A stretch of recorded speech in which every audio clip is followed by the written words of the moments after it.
Bienvenue à la leçon numéro 8 sur le mystère de l'incarnation, le mystère central de notre religion catholique. Et donc, j'insiste, tout converge vers notre Seigneur Jésus-Christ et tout découle de lui. Saint Paul l'appelle l'auteur et le consommateur de la foi. Je pourrais vous citer tous les textes de Saint Paul. Il a plu à Dieu de faire habiter toute plénitude dans le Christ Jésus. Donc on peut dire que cette leçon est la leçon centrale, fondatrice de la religion catholique. Après la chute, nous avons vu que Dieu n'attend pas, il promet immédiatement un sauveur. En s'adressant au serpent, il dit au serpent, tu es maudit parmi tous les animaux, tu ramperas sur ton ventre, tu mangeras de la poussière tous les jours. Je mettrai une inimitié, une guerre entre la femme et son descendant au singulier. Et entre tes descendants, entre la femme et son descendant, et tes descendants, c'est-à-dire les suppôts du diable. Et ce sauveur a été envoyé par Dieu, et nous avons toujours ce privilège de compter les années depuis la naissance de notre Seigneur Jésus-Christ. Nous sommes en 2014 parce que Jésus-Christ est né il y a 2014 années.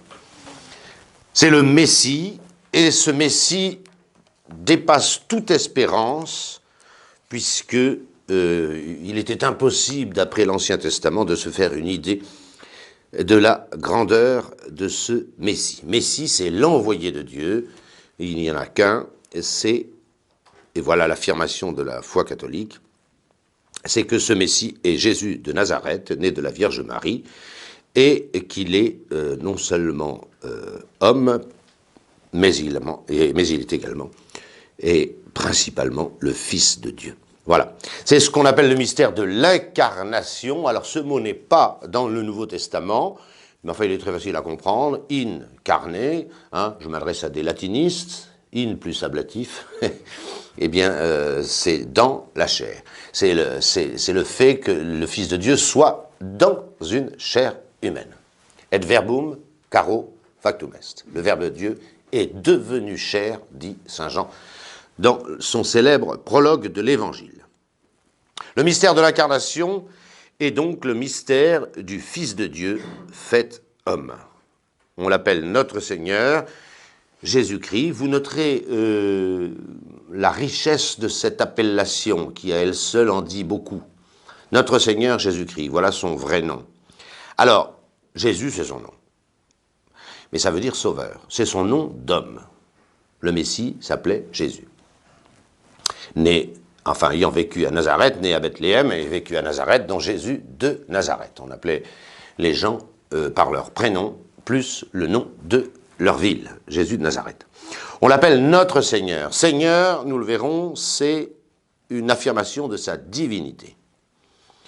Les anciens s'interdisaient de prononcer le nom de Yahvé, trop respectable. Seul le grand prêtre, une fois par an, avait le droit de prononcer ce nom, ce tétragramme de Yahvé, le jour de la fête des expiations, et pas n'importe où, dans le Saint des Saints, où il était seul à rentrer une fois par an. Et les Juifs n'avaient pas le droit de prononcer ce nom de Yahvé. On l'avait donc remplacé par le mot Seigneur, Adonai en grec, en hébreu, Kyrie en grec et Dominus en latin. Pour désigner Dieu, on le désignait par le Seigneur. Non pas un Seigneur, mais le Seigneur.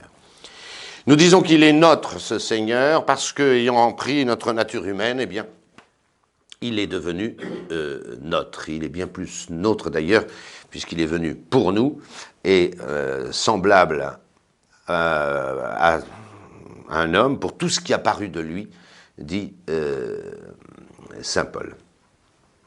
Et puis nous l'appelons encore le Christ. Le Christ est celui qui a reçu l'onction de Dieu. Le Christ, ça veut dire oint. Le Christ, c'est celui qui reçoit une onction. Quelle est cette onction? C'est l'onction de la divinité qui se répand sur ce Jésus de Nazareth et qui en fait l'oint du Seigneur. Voilà, rien que dans cette appellation notre Seigneur Jésus-Christ, on a déjà un résumé parfait de notre foi.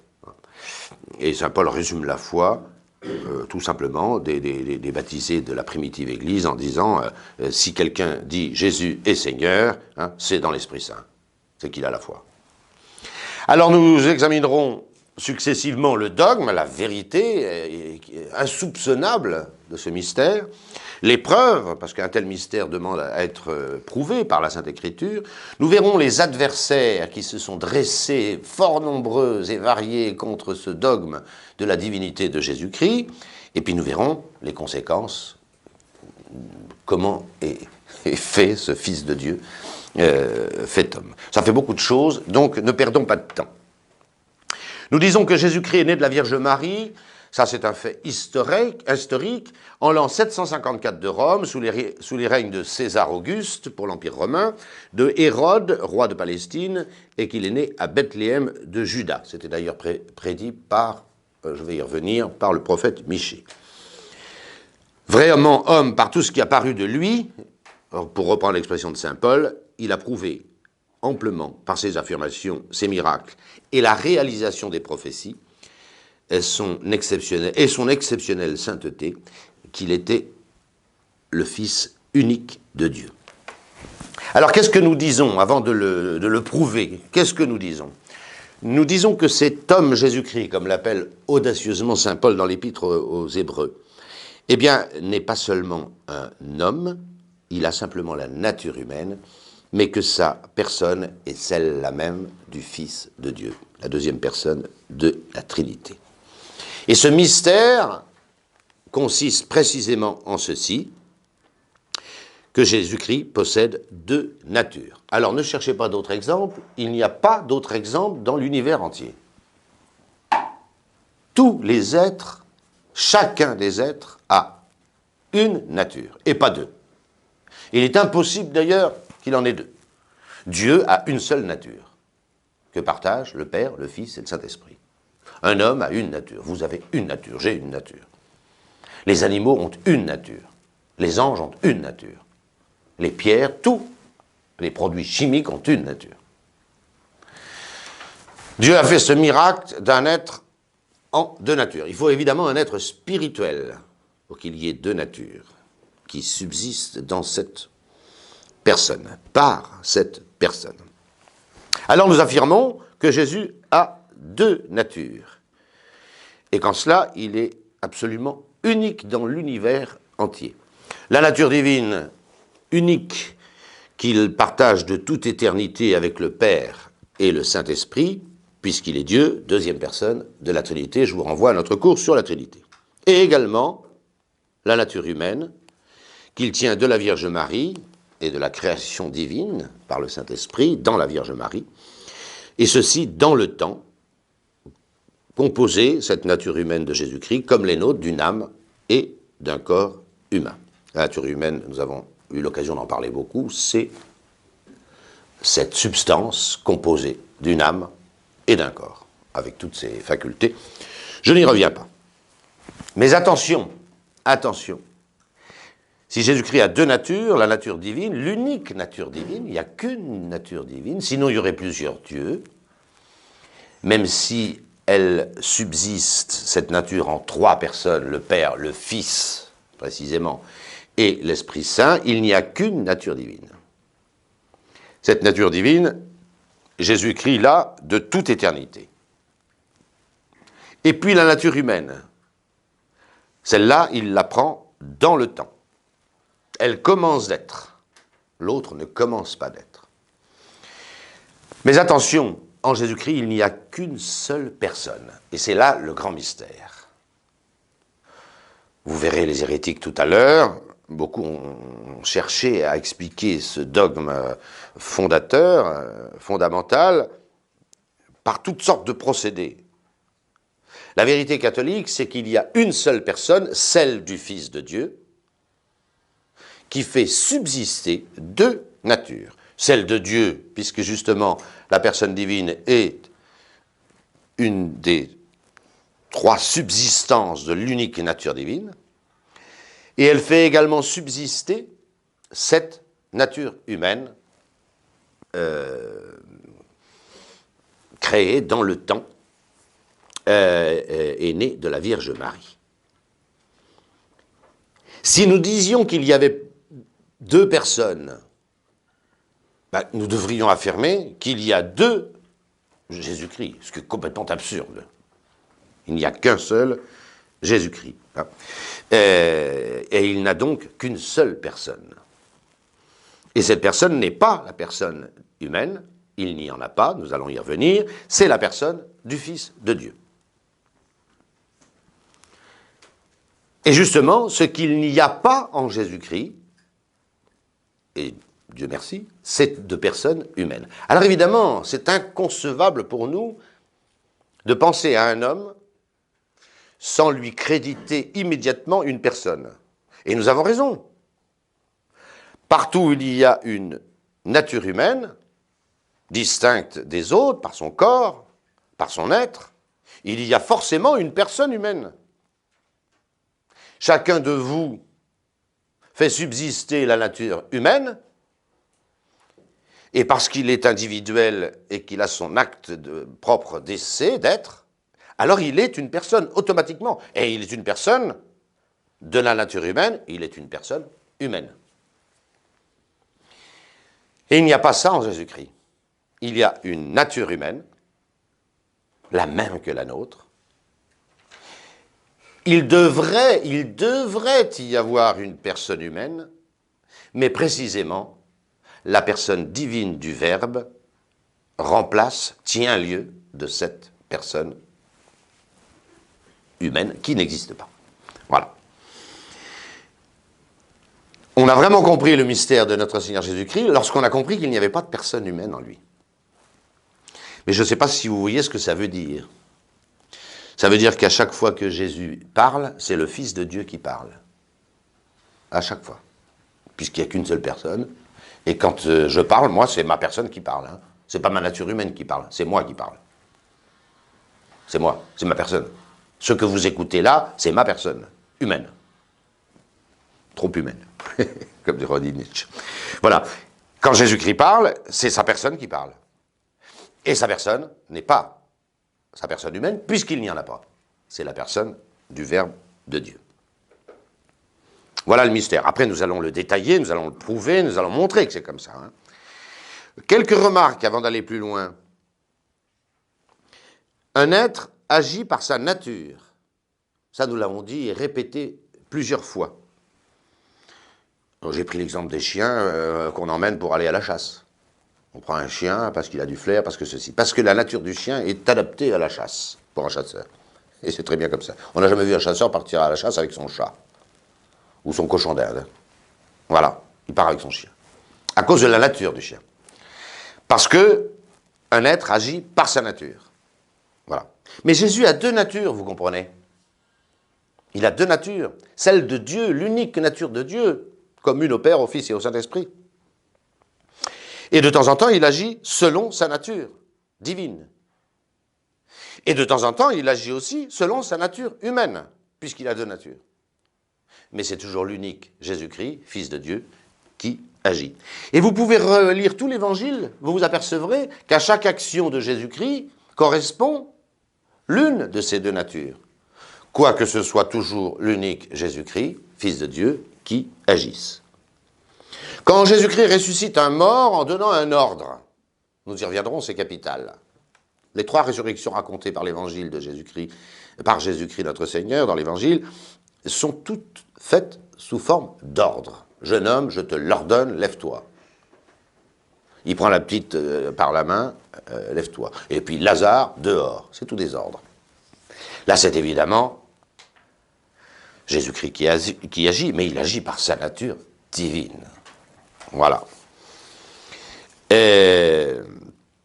Par contre, quand Jésus-Christ est fatigué, lorsqu'il a soif auprès du puits de Jacob, et demande de l'eau à la Samaritaine, parce qu'il est fatigué, exténué par la longue marche qu'il a faite, et c'est sous le soleil de midi, ça c'est sa nature humaine.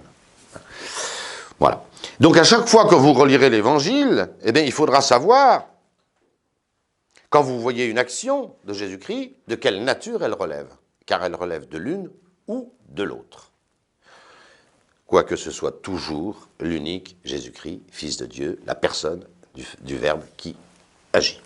Et deuxième remarque, non moins importante, sur la Vierge Marie. Pourquoi les conciles, l'Église, ont appelé la Vierge Marie Mère de Dieu? C'est très étonnant, ça. Et c'est pourtant en toute rigueur de termes que nous pouvons et que nous devons donc appeler la Vierge Marie la Mère de Dieu. La Vierge Marie n'a donné à Jésus-Christ que sa nature humaine. Il n'est pas question que la Vierge Marie, qui est une femme, participe du don de la nature divine. C'est Dieu qui fait que Jésus-Christ, son Fils, est de nature divine. Mais la Vierge Marie, comme toute mère, est mère non pas de sa nature humaine, mais de son Fils. Et ça, vous le comprenez facilement. Si vous croisez une dame dans la rue qui vous dit « Je suis la mère de la nature humaine de mon fils », vous direz « Elle a un petit... Elle va pas bien, elle est gentille, mais ça... Hein » Qu'est-ce qu'elle vous dira, cette maman, avec beaucoup de fierté? Elle dira « C'est mon fils, je suis sa mère. La mère de mon fils. » C'est-à-dire, c'est ma personne qui est mère de la personne de mon fils. Voilà. Or, même si la Sainte Vierge donne comme unique à Jésus-Christ sa nature humaine et rien qu'elle, comme toutes les mamans du monde, elle est la mère de son Fils. Elle est la mère de la personne de son Fils. Or, la personne de son Fils, c'est la personne du Fils de Dieu. En toute vérité. Et c'est en toute vérité que le concile de Chalcédoine, en 452, si je ne m'abuse, a défini ce dogme, qu'on devait appeler la Vierge Marie, la Mère de Dieu, Théotokon. Et c'est en toute rigueur, en toute rigueur. Vous voyez, tous ceux qui appellent sans arrêt la Vierge Marie la Mère de Jésus, oui, elle est la Mère de Jésus, oui. Jésus, désigné par son prénom, le Sauveur, comme ayant la nature humaine, très bien. Mais Jésus, c'est le Fils de Dieu. Il n'y a d'autre personne. Il faut méditer ça. Il faut méditer. L'affirmation ne suffit pas. Il faut comprendre ce que ça veut dire. C'est donc bien en toute vérité philosophique, théologique et même, j'allais dire, pratique, que la Vierge Marie est et doit être appelée la mère, non seulement la mère de Jésus, ce qui est vrai, mais la mère de Dieu. La mère de Dieu. Alors voyons maintenant les preuves de cette vérité absolument inimaginable. Quand on a compris ça, d'abord on est catholique. Quand on a compris ça. Mais ça dépasse l'imagination. Ça dépasse l'imagination. Les anciens ne pouvaient pas soupçonner que le Sauveur que Dieu leur enverrait serait aussi grand. C'est pas possible. Et ils ne l'ont pas soupçonné. La promesse de Dieu, la réalisation de la promesse de Dieu a dépassé toute imagination, même celle des prophéties, qui pourtant sont très claires. Comment nous prouvons ce dogme? Nous prouvons ce dogme de la divinité de Jésus-Christ par plusieurs éléments réunis ensemble. La première, c'est l'affirmation par Jésus-Christ lui-même de sa divinité. Et deuxièmement, c'est les preuves qu'il en donne. Il faut les deux. Et les preuves qu'il en donne, elles aussi, elles sont doubles. C'est les miracles qu'il accomplit, absolument uniques, nous allons le voir. Et puis les prophéties qu'il réalise, ceci est également très important. Voilà. Donc, deux éléments pour prouver la divinité de Jésus-Christ. Un, ses affirmations à lui, constantes dans l'Évangile. Et puis, les preuves qu'il en donne, ses miracles et la réalisation des prophéties. Il y a des gens qui se sont affirmés Dieu. Hein. Attendez. Bon, mais ils ne l'ont pas prouvé. Ils étaient fous. Les empereurs romains se faisaient rendre un culte divin. Les héros grecs finissaient dans l'apothéose, ce qui veut dire d'être équiparés à Dieu. En vérité, les dieux grecs sont des hommes, ils n'ont qu'une prérogative, c'est qu'ils sont immortels, ce qui reste à démontrer d'ailleurs. Ils ne sont pas dieux du tout. Mais ils prétendaient à l'apothéose, c'est-à-dire le fait d'être équiparés, de monter dans le monde des dieux. Vous avez des fous qui ont fini par se prétendre Dieu, hein. J'en ai même rencontré, moi, plusieurs fois à Saint-Nicolas. Hein. Seulement, c'était des cinglés. C'était des cinglés. Pourquoi ils étaient des cinglés? Ben parce qu'ils étaient incapables, évidemment, de commencer à apporter le début du commencement d'une preuve. Et Jésus-Christ, avec beaucoup d'humilité d'ailleurs, et il y a toute une pédagogie de l'Évangile où Jésus-Christ prend son temps pour révéler cette vérité. Parce qu'elle est tellement forte qu'elle aurait scandalisé d'entrée de jeu. Il fait taire tous ceux qui proclament sa divinité. Les premiers sont les démons d'ailleurs, qui sont beaucoup plus malins que les autres, et plus rapides. Et puis ils connaissent déjà Jésus-Christ par la mauvaise expérience qu'ils en ont eue dans leur épreuve. Je vous renvoie au cours sur les anges. Mais Jésus fait taire tous ceux qui commencent à proclamer sa divinité. Pourquoi? Parce que c'est tellement fort que ça scandaliserait tous les autres. Voilà, les affirmations. Et puis, les preuves. Les preuves. Alors, vous noterez les affirmations de Jésus-Christ, au début de l'Évangile presque inexistantes, puisqu'il fait taire ceux qui confessent sa divinité. Et puis, à la fin de l'Évangile, c'est beaucoup plus clair. Avant qu'Abraham fût, je suis. Je ne sais pas si vous vous rendez compte de cette phrase. Abraham, c'est 1800 ans avant Jésus-Christ. Avant même qu'Abraham ne fût, je suis. Je suis, c'est-à-dire Yahvé. Dieu. Je suis. Je suis, c'est le nom de Yahvé. C'est le nom de Yahvé. Abraham n'était pas déjà que Jésus-Christ était. Abraham a vu mon jour et s'en est réjoui. Hein. Vous n'avez pas 50 ans, vous n'avez pas vu Abraham. Avant qu'Abraham fût, je suis. Quand le grand prêtre, dans son procès, le somme de dire « Es-tu le Christ, le Fils du Dieu béni ?» Jésus-Christ, tu l'as dit, et non seulement tu l'as dit, mais vous verrez le Fils de l'homme venir sur les nuées du ciel. Hein. Fais attention, Caïphe, tu es en train de me juger, mais un jour, ce sera l'inverse. Rien que l'expression « le Fils de l'homme », Daniel, chapitre 7, prouve amplement que ce Fils de l'homme qui apparaît dans la vision de Daniel devant l'Ancien des jours, est l'égal, devient comme un homme, c'est d'ailleurs l'expression du livre de Daniel, il apparut comme un homme, comme un fils d'homme, d'où l'expression le Fils de l'homme, mais on s'aperçoit que ce Fils de l'homme siège à la droite de la majesté divine et que Dieu lui remet tout son jugement. Le jugement n'est plus fait par Dieu, il est fait par ce Fils de l'homme. Alors, deux choses. Premièrement, la spécificité des miracles de Jésus. Ça, je voudrais bien que vous le compreniez. Beaucoup de saints ont fait beaucoup de miracles. Et Jésus, à la fin de l'Évangile, dit « Ceux qui croiront en moi feront des miracles encore plus grands que les miens. » Donc, ce n'est pas le fait de faire des miracles qui prouve la divinité de quelqu'un. C'est le mode de ces miracles. Faites bien la différence. C'est le mode de ces miracles. Des saints ont ressuscité des morts. Saint Martin a ressuscité un mort. Saint Nicolas de Myre a ressuscité des morts. Saint François Xavier a ressuscité des morts. Saint Vincent Ferrier a ressuscité des morts. Et très nombreux d'ailleurs. Et avec une facilité incroyable. Mais attention, attention. Tous ces saints qui ont fait des miracles étonnants, je pense à Saint Grégoire le Thaumaturge qui a détourné un fleuve, qui a déplacé une montagne, qu'est-ce qu'il faisait? Il suppliait Dieu d'intervenir. Pas pareil. La puissance de faire des miracles, c'est-à-dire un fait qui déroge aux lois de la nature, elle est de Dieu. Elle ne peut être que de Dieu. Alors de deux choses l'une, ou vous demandez à Dieu qu'il agisse, qu'il fasse ce miracle, c'est ce qu'ont fait tous les saints, et ils ont fait de très grands miracles. Jésus-Christ n'a pas déplacé de montagne, à ma connaissance, mais Grégoire le Thaumaturge l'a fait.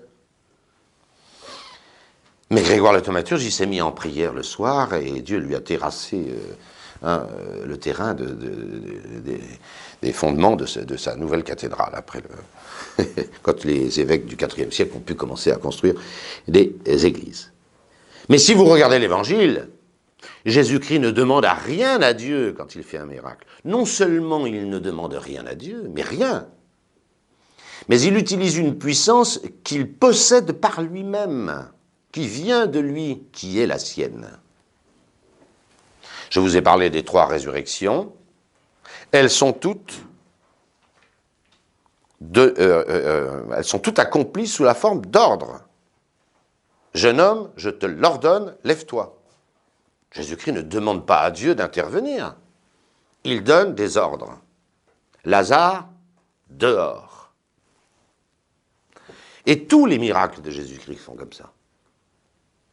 Il n'a pas besoin de la puissance de Dieu ou de demander à Dieu sa puissance, parce que cette puissance, il l'a par devers lui. C'est ce que nous disons quand nous disons que Jésus-Christ est Dieu. Vrai Dieu, né du vrai Dieu. Engendré, non pas créé, et consubstantiel au Père. Je vais y revenir. Donc la spécificité. Et puis, on peut quand même ajouter à ce petit chapitre sur les miracles de Jésus, et c'est qu'il y a un miracle que lui seul a fait, que lui seul pouvait faire, et que personne d'autre n'a fait ni ne fera jamais. C'est de se ressusciter lui-même. Alors ça, personne ne peut le faire. Personne ne l'a fait, n'a pu le faire, ni ne pourra le faire. Qu'est-ce que ça veut dire ? Ça veut dire, nos personnes sont dissoutes à la mort. Qu'est-ce qui reste de quelqu'un qui est mort en attendant la résurrection de la chair ? Il reste, l'intellectageant aurait dit Aristote, hein, il reste notre esprit, qui n'est plus dans son corps, hein, attention. Or l'âme est un esprit qui a été fait pour être dans le corps. La mort est terrible, elle dissout métaphysiquement l'homme, qui garde son esprit en attendant la résurrection,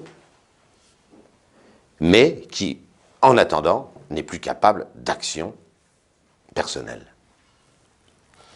Mais si Jésus-Christ s'est ressuscité lui-même, or c'est bien ce qu'il a fait. J'ai le pouvoir de donner ma vie, j'ai aussi le pouvoir de la reprendre. C'est Jésus-Christ qui s'est ressuscité lui-même. De temps en temps, la résurrection est attribuée au Père, de temps en temps au Saint-Esprit. Attribution, je vous renvoie aux appropriations dont j'ai parlé sur le mystère de la Sainte Trinité. Mais Jésus-Christ s'est ressuscité lui-même. Ça veut dire que la personne de Jésus-Christ n'est pas atteinte par la mort. Ce qui n'est pas le cas des nôtres.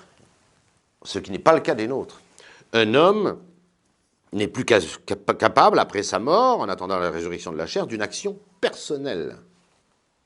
Et ça veut dire aussi que cette personne de Jésus-Christ, après sa mort, non seulement n'a subi aucune atteinte de la mort, aucune, mais a gardé toute la puissance de faire un miracle aussi étonnant que celui d'une résurrection. À elle seule, et c'est ce que diront tous les apôtres. La résurrection de Jésus-Christ prouve sa divinité, mais à elle seule. À elle seule. Et encore une fois, personne ne l'a fait, personne n'a pu le faire, personne ne le fera, et personne ne pourra le faire. C'est ce que disait Bonaparte, si célèbre à la fin de sa vie, intelligent Bonaparte. Mais il était devenu un peu mégalo, et il a fait un catéchisme que j'ai lu, là, de une centaine de pages. Et ça commence par Jésus-Christ, la divinité, etc. Ça commence comme un de nos catéchismes, puis ça se finit par le culte de l'empereur qui occupe les 2/3 de l'ouvrage. Et un de ses ministres lui disait un jour, mais enfin, écoutez, vous pourriez bien, écoutez, fonder une autre religion, vous êtes tellement célèbre, tellement puissant, et tellement... Et Bonaparte, quand même, dans un éclair de lucidité, il a dit, oui, mais... se ressusciter soi-même, ça, je ne sais pas faire. Ça, c'est clair. Et il faudrait ça. Voilà. J'ai pas de solution contre la mort. Et contre la mort, il y en a un qui a une solution. C'est Jésus-Christ. Et il l'a prouvé, il s'est ressuscité lui-même. Voilà. Voilà pour les miracles. On pourrait en parler à longueur de journée, mais il faut relire tout l'Évangile, tout simplement. Et observer chacun des miracles de Jésus-Christ. Ils sont tous revêtus d'une autorité souveraine, absolue, celle de Dieu. Un point, c'est tout. Et les prophéties. Et les prophéties. C'est très important, les prophéties. C'est le Nouveau Testament qui éclaire l'Ancien. La lumière du soleil qui éclaire les ténèbres de l'Ancien Testament. Cependant, Jésus-Christ a réalisé les prophéties avec une minutie et un détail. Il faudrait écrire un livre, à ma connaissance, il n'est pas encore écrit, de l'ensemble de l'Ancien Testament portant sur le Messie, sur Jésus-Christ. C'est à tous les livres qu'il est question de Jésus-Christ dans l'Ancien Testament. À tous les livres, si on fait bien attention, si on connaît la théologie catholique, si on connaît le Nouveau Testament. Je vous ai dit que les prophéties, il y en a mais des milliers sur Jésus-Christ. Des milliers qu'il a toutes réalisées, point par point. Et ce faisceau qui converge vers le Christ est absolument impressionnant. Et c'est dommage, je ne pense pas que, à moins que je ne connais pas tout, mais je ne connais pas d'ouvrage qui ait, j'allais dire, capitalisé l'ensemble de ces prophéties. Je ne connais pas. Alors, je vous en cite quelques-unes comme ça à toute vitesse. Hein. On a déjà vu le protévangile de la Genèse, dès la chute. Hein. Je l'ai cité tout à l'heure. On promet le fils de cette femme qui écrasera voilà, la tête du serpent et de ses suppôts. Fils unique de cette femme unique. Ce qui est étonnant. Hein. Étonnant. À Abraham, il est dit, à Abraham, Dieu dit, en ton descendant au singulier seront bénies toutes les nations de la terre. En ton descendant. Et Moïse n'est pas du tout le descendant d'Abraham. En ton descendant. Par contre, Jésus-Christ est bien le descendant, selon la chair, d'Abraham. À Joseph, il est dit que le sceptre de la monarchie d'Israël ne s'éloignera pas de la tribu de Juda jusqu'à ce que soit venu le désiré des collines éternelles. Le désiré des collines éternelles. Magnifique. Ça veut dire que le Messie sera descendant d'Abraham, en ton descendant je bénirai toutes les nations de la terre. Le Messie sera de la tribu de Juda, puisque le sceptre ne s'éloignera pas de Juda jusqu'à ce que viennent se désirer les collines éternelles. Et on peut ajouter là-dessus que la même promesse est renouvelée à David, ce qui est quand même beaucoup plus précis. Je mettrai sur ton trône un de tes descendants qui régnera éternellement. Moi, j'ai jamais vu droit régner éternellement, moi. Ils finissent tous par mourir, même les plus grands. David aura un descendant de sa chair, au point d'ailleurs que le Messie sera continuellement appelé pendant des siècles le fils de David, c'est comme ça qu'on appelait le Messie. Je mettrai sur ton trône un descendant, un de tes descendants, qui régnera éternellement. C'est d'ailleurs comme ça que l'ange Gabriel aborde la Vierge Marie. Hein, il montera il siégera, il aura le royaume de Jacob, son père, hein, et il régnera éternellement sur la maison de Jacob. La maison de Jacob gérée par la monarchie d'Israël. Et donc, on voit, et puis alors les prophéties, on pourrait les multiplier après. Hein, multiplier, on n'a pas le temps, il faut faire vite. Hein. Tout est prédit, qu'il naîtra à Bethléem, Michée 5, hein, qu'il mourra à Jérusalem. Les psaumes racontent tous les détails de la passion, tous, y compris le cœur percé d'une lance. Ils ont percé mes mains et mes pieds. Mais comment voulez-vous que David, 1000 ans avant Jésus-Christ, puisse imaginer le supplice de la croix, qui n'existait pas? Et ainsi de suite. Ils se sont partagés mes vêtements, ils ont tiré ma tunique au sort. Enfin, c'est des milliers et des milliers de prophéties que Jésus-Christ réalise, mais alors avec une précision d'horloger. Et ainsi de suite. C'est très important. C'est très important. Un, les affirmations de Jésus-Christ, corroborées par l'unicité des miracles de Jésus-Christ, la spécificité des miracles de Jésus-Christ, et le faisceau innombrable des prophéties qui convergent vers notre Seigneur Jésus-Christ. On ne peut pas tout citer. On ne peut pas tout citer, il faut une connaissance de l'Ancien Testament. Voilà. Alors maintenant, nous allons voir, avec ce cas particulier de la résurrection que j'ai déjà dit. Alors nous allons voir maintenant que nous avons posé cette vérité inouïe. Je vais faire en Israël, livre des rois, une chose, que ceux qui l'apprendront, les oreilles leur tinteront. C'est pas raconté pour un petit détail de la vie du livre des rois. Michée dit, écoutez bien Michée, hein, et toi Bethléem, tu n'es pas la plus petite des bourgades de Palestine, car c'est de toi que sortira celui qui doit régir mon peuple Israël. Donc le Messie naîtra à Bethléem. Mais attention, on ne cite pas la fin parce que Matthieu ne la cite pas, et dont l'origine est dès les jours anciens, dès les jours de l'éternité. Ça, c'est pas dans l'Évangile, mais c'est dans Michée. L'origine de ce Messie, il est dès les jours de l'éternité. Il n'est pas qu'un homme. Un homme commence dans le temps. Avant les jours anciens, dès les jours de l'éternité. Ce qui fera très bien dire à Saint Jean, hein, in principio erat verbum, reprenant le premier livre de la Genèse, au commencement, hein, Dieu créa le ciel et la terre, dans le principe. Dans le principe. Voilà. Etc., etc., etc. Alors maintenant, nous allons voir ceux qui ont nié ce dogme. Alors on me dirait, mais on est un peu négatif.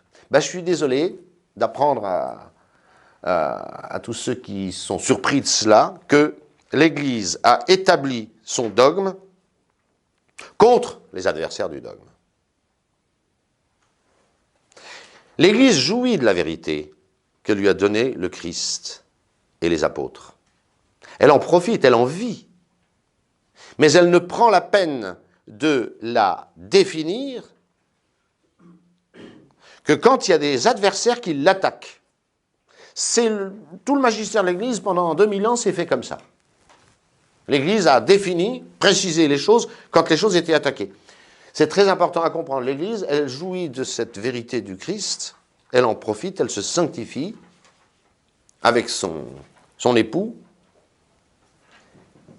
Elle tient la vérité, elle la possède, elle en vit,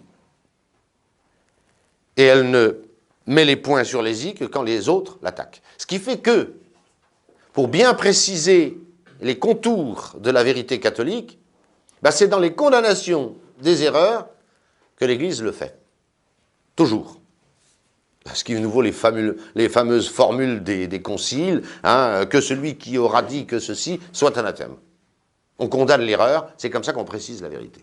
C'est comme ça que ça s'est opéré. Voilà.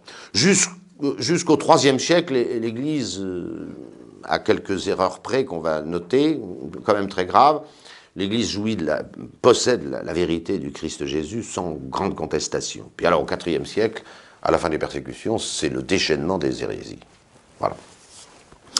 Alors si vous avez bien compris, je le remets au tableau, hein, que le mystère central de la religion catholique, c'est la personne du Verbe, du Fils, du Verbe de Dieu, qui fait subsister deux natures, naturellement la nature divine et la nature humaine. Voilà ce grand mystère. C'est une manière, nature divine. C'est une manière de le résumer, ce grand mystère, une seule personne qui est le principe de subsistance de la nature divine, mais ça, de toute éternité, et dans le temps de la nature humaine. Alors, quelles peuvent être les erreurs? Parce que ce qui est très intéressant, c'est qu'il n'y a pas n'importe quelle erreur sur notre Seigneur Jésus-Christ. À partir du moment où on a compris en quoi consistait le mystère, il y a 4 erreurs possibles, et elles ont toutes été tenues. Il y a quatre grandes erreurs possibles, et de fait, elles ont existé dans l'histoire. Il y a d'abord ceux qui commettent une erreur par rapport aux natures de notre Seigneur Jésus-Christ, la nature divine et la nature humaine. Et puis ensuite, ceux qui feront une erreur sur l'union de ces deux natures, dont nous savons que l'union de ces deux natures, c'est la personne divine, qui les réunit en un. Voilà, dans la personne. Donc vous avez deux grandes catégories d'erreurs, ceux qui ont nié, abîmé, attaqué une des natures de Jésus-Christ, et ceux qui n'ont pas compris le mode d'union de ces deux natures, c'est-à-dire la subsistance dans l'unique personne du Verbe. Il ne peut pas y avoir d'autres erreurs. Elles sont toutes là.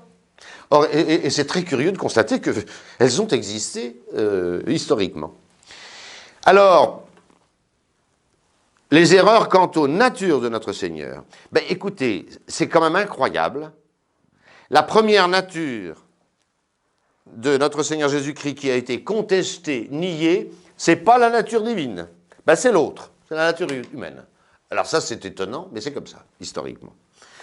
Les premiers hérétiques, et ça date du 1er siècle, que ce soit les gnostiques et surtout les docètes, au 1er siècle, on niait directement la nature humaine de Jésus-Christ. Qu'est-ce qu'ils disaient? Et en commençant par le corps. Les docètes disaient que le corps de notre Seigneur Jésus-Christ n'était qu'une apparence, une illusion. Pourquoi disaient-ils ça?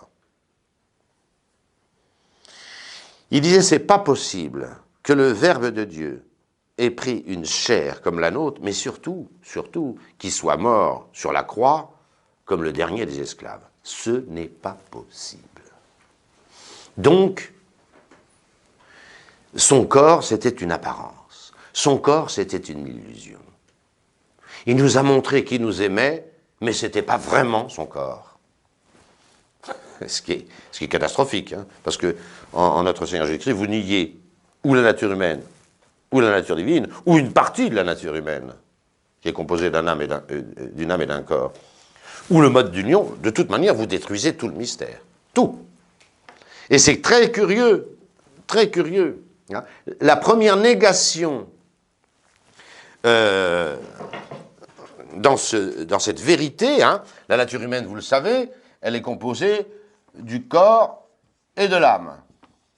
Eh bien, la première hérésie sur notre Seigneur, c'est celle qui va supprimer le corps. Ce sont les docètes du 1er siècle. Orthodoxe gnostique. C'est pas possible que notre Seigneur ait eu un corps et ait souffert aussi cruellement, comme le dernier des esclaves, dans un vrai corps qui était le sien. Ah, oui, mais si Jésus-Christ n'a pas de corps qui est vraiment le sien, comme les nôtres, ben, c'est pas un homme. C'est catastrophique. La deuxième erreur, beaucoup plus tard, hein, c'est celle d'Apollinaire. Elle est beaucoup plus tard. Hein, 5e siècle. Mais Apollinaire est intéressant parce que lui, il s'attaque à l'âme. Il dit Jésus-Christ avait bien un corps contre les docètes, mais il n'avait pas d'âme humaine. Pourquoi Apollinaire disait ça? C'est une hérésie très pieuse. Toutes les hérésies sont pieuses. Ça commence très bien, ça finit très mal. Hein? Pourquoi Apollinaire disait-il que notre Seigneur Jésus-Christ n'avait pas d'âme? Autrement dit, les docètes niaient une des composantes de la nature humaine, le corps, et Apollinaire niait l'autre composante, l'âme. C'était très pieux. Celui qui est le Fils de Dieu peut gérer un corps sans qu'il soit besoin d'une âme humaine. Moi, je me souviens, étant gamin, j'ai été apollinariste, je le confesse, avec beaucoup d'enthousiasme. Je pensais, en réfléchissant un peu, quand j'avais 5-10 ans, à ce mystère, et je m'étais fait une idée à peu près celle d'Apollinaire. Voilà, je ne dis pas que j'ai été hérétique, hein, mais c'est que je ne savais pas. Voilà, l'ignorance. Et puis après j'ai vu les conséquences, quand j'ai fait un peu de théologie. Si Jésus-Christ est le Fils de Dieu, avec sa personne de Fils de Dieu, il peut, j'allais dire, piloter le corps de notre Seigneur Jésus-Christ. Évidemment que c'est catastrophique. Parce que vous niez l'âme ou que vous niez le corps, vous niez la nature humaine de Jésus-Christ et vous niez que Jésus-Christ soit un homme. Vous niez tout le mystère. Tout le mystère. Et Apollinaire a été condamné. Mais vous voyez, l'hérésie d'Ocète est pieuse. C'est pas possible que le Fils de Dieu ait eu un corps comme le nôtre et qu'il ait souffert jusqu'à en mourir comme ça. C'est très pieux, mais c'est très faux. Pas besoin d'une âme humaine en Jésus-Christ, puisqu'il y a la divinité et la personne du Verbe. Notez bien que ça finit très mal, parce que ça fait du corps de Jésus-Christ une marionnette. Hein. Ça fait une marionnette. Ces hérésies sont catastrophiques. La nature humaine de Jésus-Christ, elle est complète, totale. Jésus-Christ est vraiment un homme. Voilà. Mais voyez, c'est la première chose, c'est très intéressant. La première chose niée en Jésus-Christ, c'est pas sa nature divine. Pendant 3 siècles, l'Église, il n'y aura pas un hérétique pour nier la nature divine de Jésus-Christ. Aucun. C'est étonnant, hein? Enfin, c'est normal, mais c'est surprenant. Par contre, on nie tout de suite le corps de Jésus-Christ. Et un peu plus tard, l'âme. Et puis, les autres, on niait, bien sûr, finalement, la nature divine. Celle-là. Ça, c'est évidemment Arius. Un diacre d'Alexandrie, extrêmement doué, mais qui refuse obstinément qu'il n'y ait qu'une seule nature entre le Père et le Fils. Et attention, comprenez bien, le Père, le Fils et le Saint-Esprit n'ont pas des natures semblables, qui se ressemblent. Pour se ressembler, il faut être deux. Il faut que ce soit clair, ça. Ils ont une unique nature. Ils ont une unique nature. Ce n'est pas une question de ressemblance. Hein. Même le grec n'arrive pas à exprimer cette identité de nature entre le Père et le Fils. Il n'y a qu'une nature divine, que le Père a totalement, que le Fils a totalement. Et c'est la même. Il ne s'agit pas de dire que la nature du Père ressemble à celle du Fils. Un être ne ressemble pas à lui-même, ça ne veut rien dire. Ça ne veut rien dire. Là encore, si vous croisez dans la rue quelqu'un qui vous dit « je me ressemble à moi-même », bon, vous direz « il est un petit peu bizarre ». Il est lui-même. Là où il n'y a qu'un seul être, il n'y a pas de ressemblance. Or, il n'y a qu'une nature entre le Père et le Fils et le Saint-Esprit, c'est la nature divine, il n'y a pas de ressemblance. Et ça, Arius ne voulait pas l'admettre. La nature du Père la nature du Fils ressemblait à celle du Père, mais elle n'était pas celle du Père. C'est l'hérésie. Et voilà pourquoi l'Église a précisé que le terme adéquat, c'est consubstantiel. Un dans la substance, un dans la nature. Le Père est un dans la nature avec le Fils. Par rapport à la nature, le Père et le Fils ne font qu'un. C'est ça la vérité sur Jésus-Christ. C'est la seule manière d'affirmer clairement la divinité de Jésus-Christ. Évidemment, Arius a été condamné par le Concile de Nicée en 325. Il est mort d'ailleurs la veille du jour où on devait le rétablir dans la communion.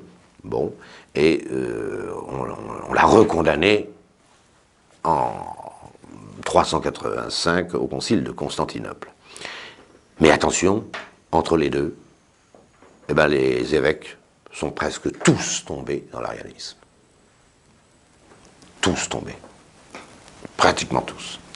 À cause d'un certain Eusèbe de Nicomédie, qui était le protégé de l'empereur, qui était Arius, et qui a dégagé les uns après les autres tous les évêques catholiques pour les remplacer par des ariens. Et le monde fut stupéfait, écrit saint Jérôme, de se retrouver arien. Le monde entier, le monde catholique. Épouvantable. 60 ans, là, on a à peine défini au Concile de Nicée en 325 la divinité du Christ, déjà tenue avant, bien sûr, que, on peut dire, l'ensemble des évêques catholiques deviennent ariens et nient cette divinité de Jésus-Christ. Jésus-Christ, alors disait Arius, ben, c'est le premier-né, personne n'a loué Jésus-Christ comme Arius, dans des cantiques, il était doué en plus.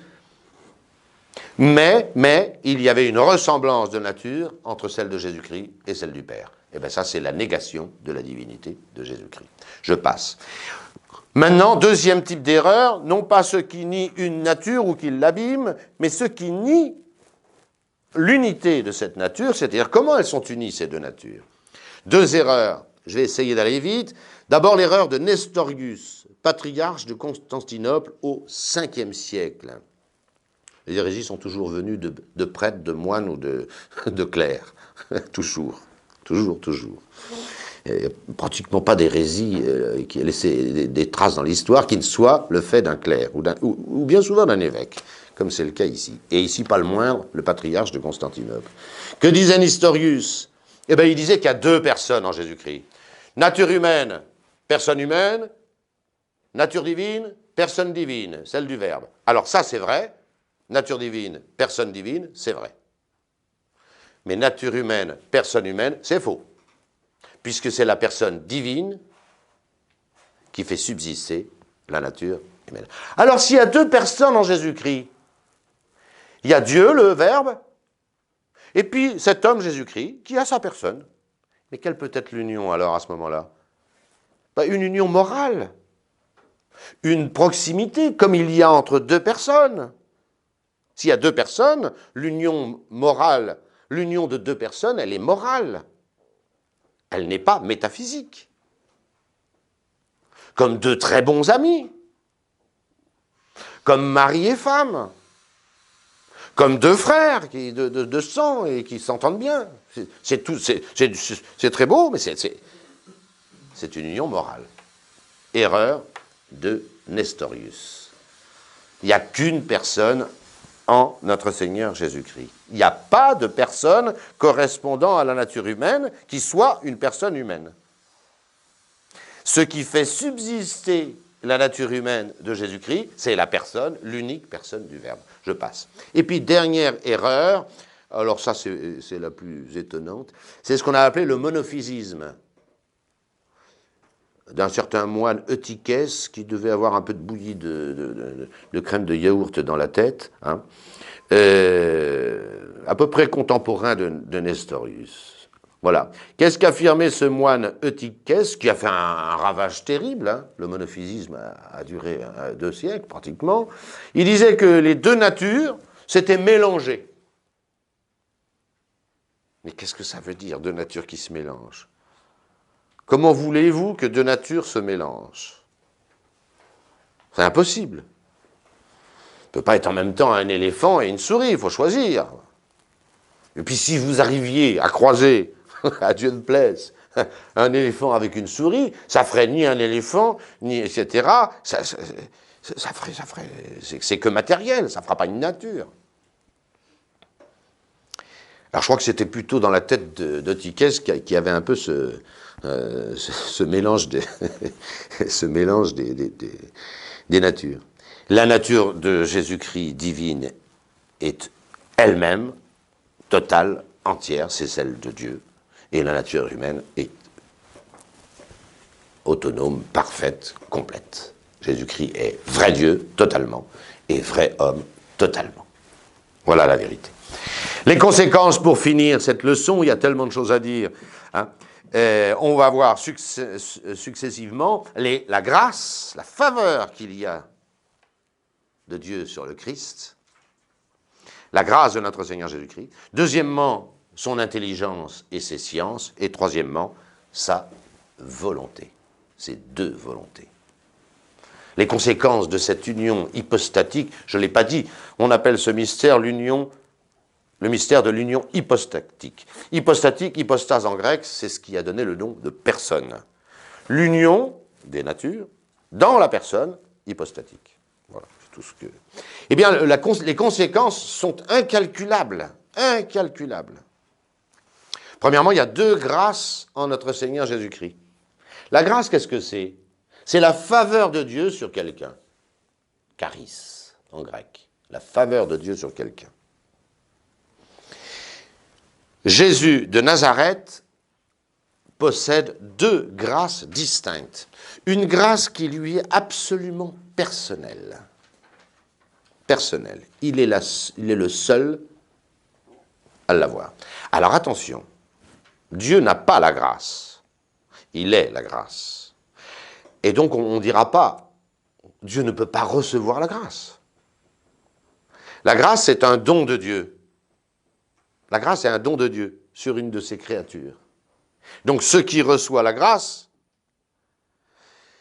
c'est évidemment la nature humaine de Jésus-Christ. La nature divine ne peut pas recevoir la grâce. Mais attention, cette nature humaine, elle subsiste dans la personne du Verbe. Mais c'est sous l'aspect de sa nature humaine que Jésus-Christ reçoit la grâce. Sinon, ça n'a pas de sens. Qu'est-ce qu'on appelle la grâce d'union, qui est le propre du Christ, qui fait que le Christ est Christ, qu'on l'appelle loin du Seigneur, parce que précisément la divinité s'est répandue sur lui comme une huile qui dégouline, hein, comme dit le psaume, sur la tête et sur la barbe d'Aaron. Voilà, c'est la divinité. L'onction de la divinité sur l'humanité, ou de l'humanité par la divinité. C'est le fait, pour cette nature humaine de Jésus-Christ, en bas à droite du tableau, de subsister dans la personne divine. On ne peut pas faire un meilleur cadeau, un plus grand cadeau à une nature humaine. C'est impossible. C'est unique. C'est unique. Cette nature humaine de Jésus-Christ, on lui a fait le don de Dieu le plus inimaginable. C'est-à-dire que cette nature humaine ne subsiste pas dans une personne humaine, mais subsiste dans la personne du Verbe. On ne peut pas faire un cadeau plus grand, à une nature humaine. C'est impossible. Et cette grâce est infinie, comme est infini le terme duquel elle procède. C'est ce qui fait que le Christ est Christ. C'est ce qui fait que ce Jésus de Nazareth est le Fils de Dieu. Et quel cadeau pour ce Jésus de Nazareth, considéré dans sa nature humaine. Vous pourrez méditer toute votre vie sur la grâce d'union, on l'appelle la grâce d'union. Vous n'en ferez pas le tour. Elle est infinie, c'est-à-dire cette faveur dont jouit le Christ comme homme, de la part de Dieu, est infinie, n'a pas de limite. Et on le voit très bien dans l'Évangile, au moment du baptême de notre Seigneur, les cieux s'ouvrent, et c'est le Père qui parle, c'est Dieu qui parle, et il dit, celui-ci est mon Fils bien-aimé. Celui-ci, Jésus de Nazareth, c'est mon Fils bien-aimé, en qui j'ai mis toutes mes complaisances. Toutes! Vous imaginez les complaisances de Dieu? La complaisance de Dieu est infinie comme Dieu. Celui-ci est mon Fils bien-aimé, en qui j'ai mis toutes mes complaisances. Je livre ça à votre méditation. Et comme cette grâce n'est pas participable, elle n'est pas participable. Subsister dans une... Qu'est-ce qui est incommunicable chez un homme? C'est sa personne. La nature, elle nous est commune. Mais ma personne, elle est incommunicable. La vôtre aussi. Donc la grâce d'union en tant que telle est incommunicable. Elle est le propre de Jésus de Nazareth. Alors c'est très embêtant, parce que ce Christ, ce don de Dieu, il est venu pour nous donner la grâce, et la sienne. Alors ce serait embêtant. On ne peut pas participer en soi, hein, on ne peut pas participer de la grâce d'union du Christ, qui fait qu'il est le Christ. Donc il faut admettre en Jésus-Christ, dans son âme humaine, une grâce, la grâce sanctifiante. Et cette grâce sanctifiante, en Jésus-Christ, on l'appelle capitale, parce qu'il est la tête et que nous sommes les membres, et que la vie et la faveur de Dieu passent de la tête dans les membres. Elle est incommensurable, même si elle est créée. La première n'est pas créée. Elle est incréée, la grâce d'union, et infinie. Mais la grâce capitale du Christ, c'est le réservoir illimité de la faveur de Dieu qui, passant dans le Christ, se répand sur chacun de nous. Et de sa grâce, hein, nous avons tous reçu, hein, et de sa beauté, de sa vérité, nous avons tous reçu, et grâce pour grâce, dit Saint Jean dans son prologue. Si il n'y avait pas cette grâce sanctifiante, cette grâce capitale de Jésus-Christ, on ne pourrait pas participer du Christ. Attendez, c'est très embêtant. Il y aurait lui, avec sa grâce d'union, et nous, sans la grâce. Il y a cette grâce capitale. Notre Seigneur a deux intelligences, puisqu'il a deux natures. Il a deux intelligences. Et on va voir 4 sciences. Ne mélangez pas l'intelligence et la science. L'intelligence, c'est quoi? C'est une faculté, c'est une puissance de connaître. Une faculté, une puissance. Vous ferez de la philosophie dans quelques temps et vous comprendrez mieux cela. Hein? L'intelligence, c'est une puissance, c'est une capacité à. La science, c'est une disposition, c'est un habitus. C'est cette disposition spirituelle qui fait que je mets quelque chose sous cette puissance de l'intelligence de la faculté. Voilà pourquoi, attention, l'un n'est pas l'autre. Mais là, il faut avoir fait un peu de philosophie. Évidemment, Jésus-Christ a deux intelligences correspondant à chacune de ces deux natures. Comme Fils de Dieu, il a l'intelligence même de Dieu. Infinie. Et dans cette intelligence de Dieu, il a la science de Dieu. Quel est l'objet de la science de Dieu? C'est l'essence de Dieu. Dieu est une capacité infinie de connaître, meublée par l'être infini de Dieu. Toujours en acte. Voilà. Jésus-Christ a l'intégralité de la science de Dieu. Tout ce que c'est Dieu, Jésus-Christ le sait, comme Fils de Dieu. Tout. Jésus-Christ connaissait tout. Jésus-Christ, par sa science divine, savait tout. Est-ce qu'il connaissait l'électricité? Oui. Est-ce qu'il connaissait l'ADN? Oui. Tout. Tout ce que c'est Dieu, le Christ le sait. Tout, tout, tout. Voilà. Maintenant, nous passons à son intelligence humaine. Cette intelligence humaine, c'est la vôtre, c'est la nôtre, c'est cette capacité du connaître humain. Les théologiens disent que dans cette intelligence humaine du Christ, il y avait 3 sciences. Elle était meublée, pour parler vulgairement, de 3 savoirs. Ben d'abord, la science acquise. Vous êtes à l'école, vous êtes au séminaire, vous apprenez. Un homme apprend. Il apprend toute sa vie. Voilà, c'est la science acquise. Moi, j'ai appris à compter. J'ai appris à parler, j'ai appris à marcher, vous aussi, j'apprends. Jésus-Christ étant un véritable homme, il a appris de cette manière. Voilà. Et il a appris la charpente et la varlope avec Saint Joseph, il a appris. Voilà. Nous n'avons que cette science, c'est tout. Mais chez nous, attention, hein, elle peut devenir surnaturelle par un autre habitus qu'on appelle la foi.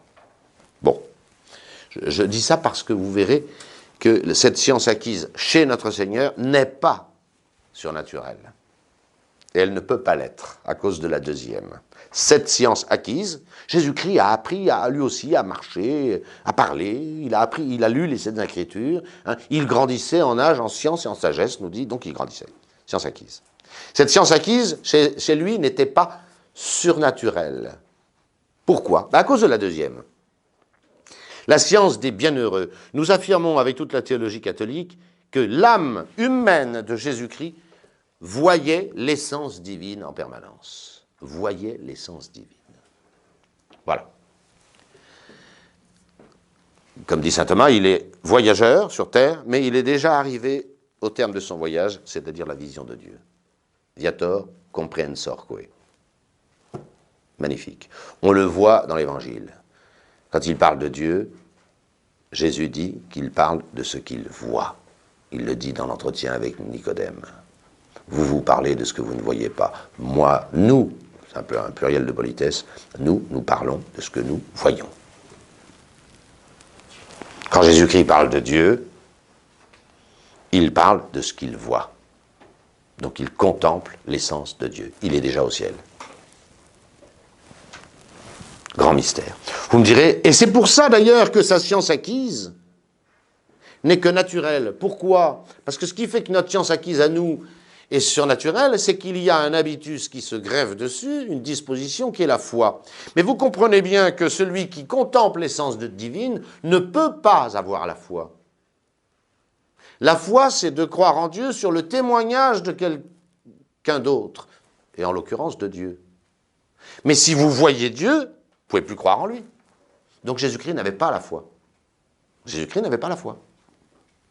Comme au ciel, vous n'aurez plus la foi. Quand vous voyez Dieu, vous n'avez pas besoin d'y croire. Sur le témoignage d'eux. Moi, je n'ai pas besoin de croire en vous, je vous vois. Étant donné que Jésus-Christ voyait Dieu, il n'avait pas la foi. Et donc sa science acquise est naturelle. Naturelle, strictement naturelle. Tandis que chez nous, la science acquise peut devenir surnaturelle par la foi. C'est ce qui nous amène justement à la troisième et dernière science de l'intelligence humaine de notre Seigneur, la science infuse. Le mot est très mal choisi. C'est quoi cette chose?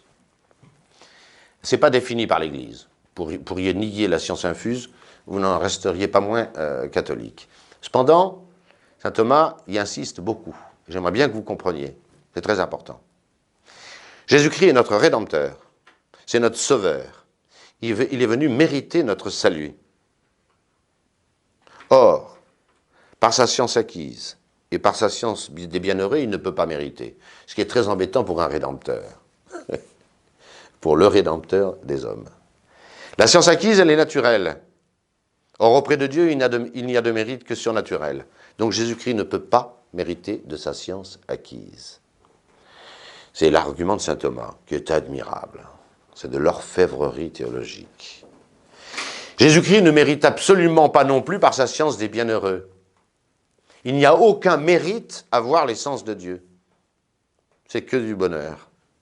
C'est que du bonheur. Il n'y a aucun mérite. Alors ce Rédempteur ne pourrait pas mériter. Très embêtant. Alors c'est pour ça que saint Thomas insiste sur cette science infuse. C'est quoi la science infuse? C'est le plan divin que Dieu soumet au bon vouloir du Christ. Et si vous faites attention, vous relirez l'Évangile, mais on n'a pas le temps d'entrer là-dedans, c'est des centaines de fois que Jésus-Christ dit qu'il ne fait que ce que le Père lui indique. Je ne fais rien de moi-même. Ce que je vois faire au Père, je le fais. Tout ce que fait le Christ, il le fait parce que Dieu le lui propose.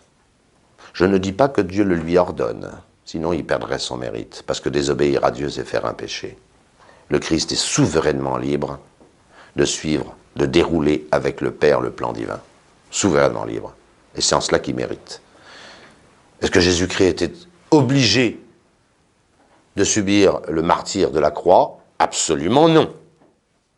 Sinon, vous enlevez tout le mérite. Parce que désobéir à Dieu, c'est faire un péché. Et on ne peut pas désobéir à Dieu. On ne doit pas désobéir à Dieu. Mais le bon plaisir du Père est déroulé par cette science infuse au Christ Jésus, qui en toute liberté acquiesce au plan du Père, qui est commun avec le sien puisqu'il est Dieu. Un mystère insondable. Insondable. Vous voyez, Jésus-Christ dit quelquefois « Mon heure n'est pas encore venue ». Qu'est-ce que ça veut dire? Il le dit aux noces de Cana, il le dit pour sa passion. Parce que le Père ne me propose pas cela encore. Je ne fais rien de moi-même. Rien de moi-même. C'est cette science infuse. Et c'est celle qui permet au Christ Jésus, notre Rédempteur, de mériter. Et de mériter infiniment. Et pour finir, puisque Jésus-Christ a deux intelligences, parce qu'il a deux natures, l'une divine, l'autre humaine, combien Jésus-Christ a de capacité d'aimer? Deux. Deux volontés. Deux volontés. L'hérésie contraire, c'est le monothélisme, condamné par l'Église de façon définitive. Jésus-Christ a deux volontés. La volonté de Dieu, la même que celle du Père et du Fils, dans l'unique nature divine, et sa volonté humaine, la nôtre. La nôtre. On les voit très bien s'affronter au Jardin des Oliviers. On les voit s'affronter. A priori, c'est inadmissible pour le Christ, comme homme, de subir sa passion. Il est innocent. C'est une violence sans nom. Il n'y a aucune raison. Est-ce que la volonté divine lui en donne l'ordre? Non, parce que désobéir à Dieu, ne pas obéir à Dieu, c'est faire un péché. Et le Christ était absolument libre d'engager sa passion ou de la refuser. C'est un grand mystère. Et je terminerai en disant que puisque Jésus-Christ... Et vous comprenez, alors on a inventé une théorie totalement blasphématoire, hein, mais totalement blasphématoire, d'un père qui envoie son fils à la croix, hein, pour satisfaire les péchés du monde.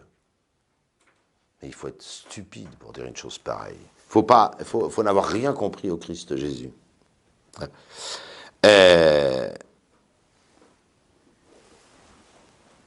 Jésus-Christ est des deux côtés. Il est l'homme, Jésus de Nazareth, qui a une volonté, et il ne veut pas subir la croix avec cette volonté. C'est inique. Et puis il y a la volonté du Père. Mais la volonté du Père, c'est la sienne aussi, puisqu'il a deux volontés. Et la volonté du Père ne fait qu'un avec la sienne.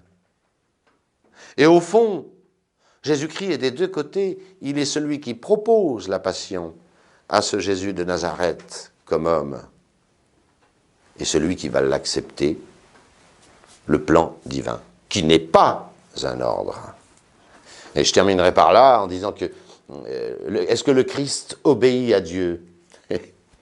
Est-ce que le Christ obéit à Dieu? C'est une très bonne question. Désobéir à Dieu, c'est faire un péché. C'est la définition du péché. Donc si le Christ doit obéir à Dieu quand il fait sa volonté, s'il ne le faisait pas, il pécherait. Et le Christ n'est plus libre. Il est comme l'un de nous. On obéit à Dieu, on est dans le bien, on désobéit à Dieu, on est dans le mal. Pas du tout, pas du tout, pas du tout. Il est des deux côtés. Il est absolument des deux côtés. Et j'ai cherché dans la Sainte Écriture, est-ce que le Christ obéit à Dieu? Il semble qu'il y ait des textes qui le disent. Si vous regardez de près, ils ne le disent pas. Regardez ce que dit saint Paul.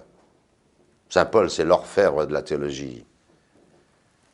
Le Christ s'est fait obéissant jusqu'à la mort et la mort de la croix. Se faire obéissant n'est pas obéir. C'est se faire obéissant. Obéir, c'est être soumis à la volonté d'un autre. Mais se faire obéissant soi-même, c'est suivre sa volonté, en toute liberté. Le deuxième texte qui en parle, c'est l'Épître aux Hébreux. Hein? Il a appris par ses souffrances ce que c'est que d'obéir. Mais ça ne veut pas dire non plus que le Christ obéit. Il a appris ce que pouvait coûter l'obéissance. Mais lui n'a pas obéi. Bon, ça, je livre ça à votre méditation. Vous avez ce mystère central qui est le socle, le fondement de la foi catholique. Et attention, ne croyez pas que vous sachiez